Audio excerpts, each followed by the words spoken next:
Hey everyone, Warwick's here. With BfA ending and everyone's eyes looking towards Shadowlands, I wanted to take a step back and look at the journey each class had in BfA. Today, we're going to be looking at the monks.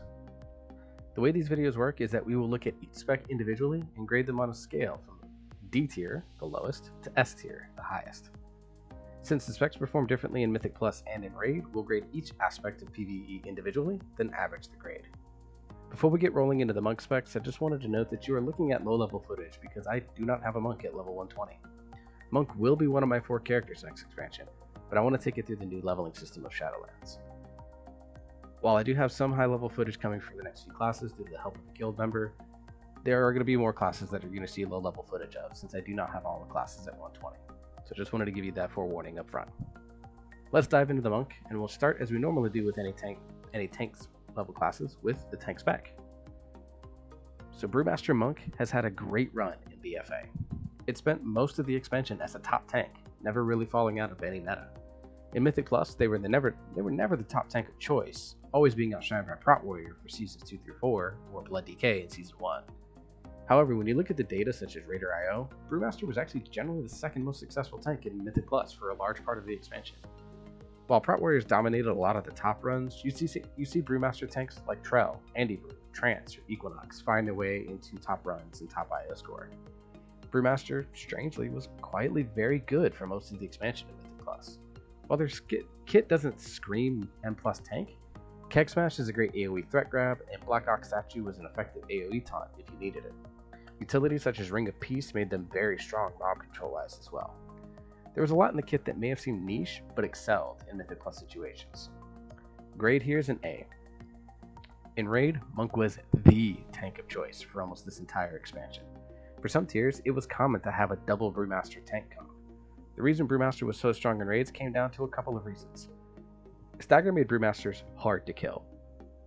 Stagger essentially extended your health pool well beyond the official amount of HP that you had. You may hear something or read about something called the idea of effective health. The short explanation of effective health is basically how much damage a tank can take before dying. You can go Google it if you want to get more detailed, more math level explanations. Stagger, Purifying Brew, Fortifying Brew all helped make the effective health pool of a Brewmaster into the millions by the end of the expansion. That's a lot of HP to play with during, say, progression content. Second, their mastery started to scale a little bit out of control towards the end of the expansion. On top of massive effective health pools, Brewmasters had a high dodge chance because of their mastery. This allowed them to just flat out avoid damage while having a health pool that, while on screen was small, was amongst the largest of any tank. They were also the main providers of Mystic Touch this expansion. With Windwalker and Mysteryweaver monks not being as popular in Raid, a Brewmaster almost became mandatory for that Raid damage buff alone. Grade, S tier. Overall grade is an A+, I almost made it an S tier overall. Brewmaster I think was the most well-rounded tank this expansion. It's a shame that the class is the least played class in WoW. Brewmaster has some fun sounding changes going into Shadowlands, and I'm excited to try it out.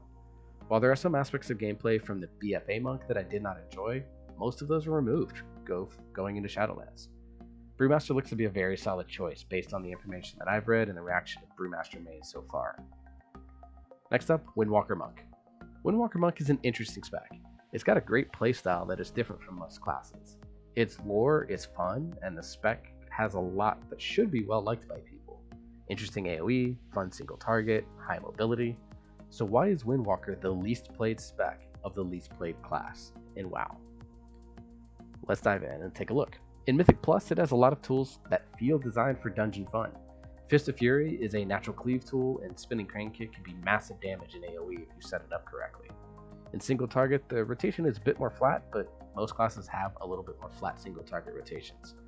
During Season 3, they did find a strong place in MDI, as Ring of Peace was a huge tool in helping control the emissaries of the beguiling affects throughout the dungeon.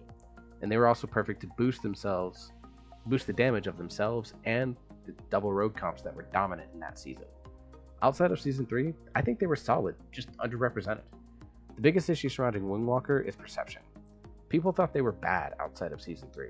Every Windwalker I've played with, from Mythic Zeros to the mid-level keys I do now, were all solid pickups. I enjoyed having every single one of them in my group. I think raid perception hurt them in Mythic Plus here.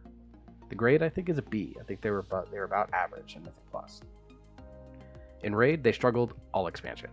In Uldir, they were average to slightly below average. As the expansion wore on, they continued to fall down. The biggest reason is that Windwalker has scaling issues. It's not a simple matter of fixing the attack power percent gains either. Abilities like Invoke Xuen only has basic attack scaling with haste. The Lightning Strike ability does not scale with anything. Storm, Earth, and Fire is buggy at best, broken at worst, since the images sometimes don't do anything even if you're standing right on top of a mob. Hit Combo, the talent, is just a duplicate of their mastery. I think if you can't come up with a good talent for that slot, just bake Hit Combo into the mastery and make me make mastery as the most valuable stat for Windwalker monks. And find something new. Be creative, Blizzard. If Windwalker had any scaling built into the spec, I think it ends up in a much better place. As it stands, I think it's a blast to play. It's number 5 in my melee rankings, which is why it was so high in that list. But the numbers just didn't keep up, hurting its perception in the eyes of many. Grade, D tier. Overall grade is a C. Windwalker still looks to be fantastic fun in Shadowlands. It needs a lot of under-the-hood changes to bring it in line with other melee.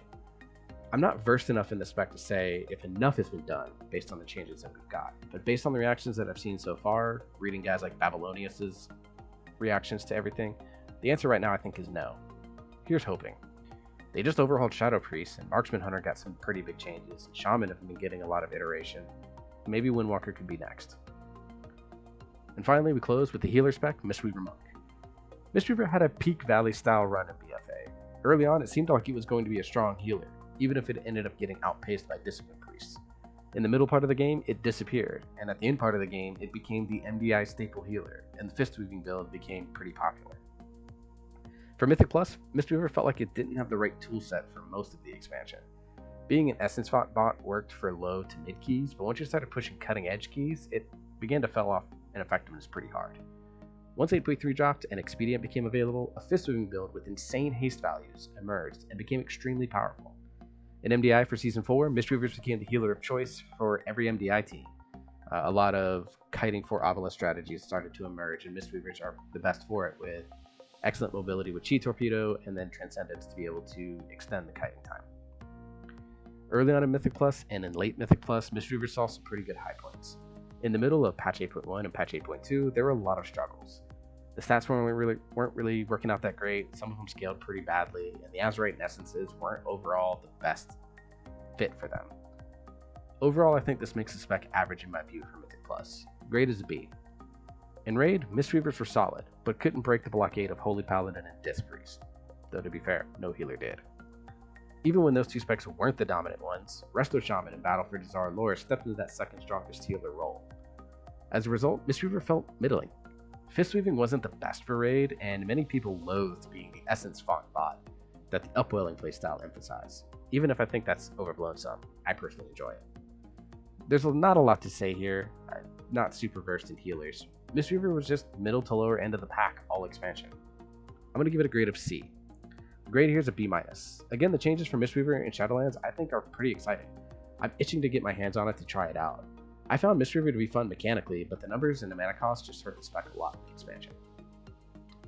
Anyways, that's my thoughts on the Monk.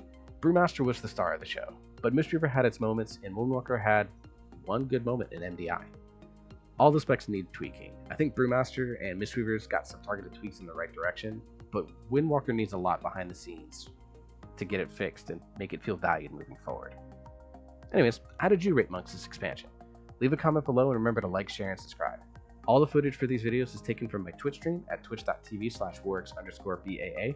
Link to the stream and all my social media channels below. Join me to talk about all the news surrounding World of Warcraft and follow all those channels. They mean a lot to me.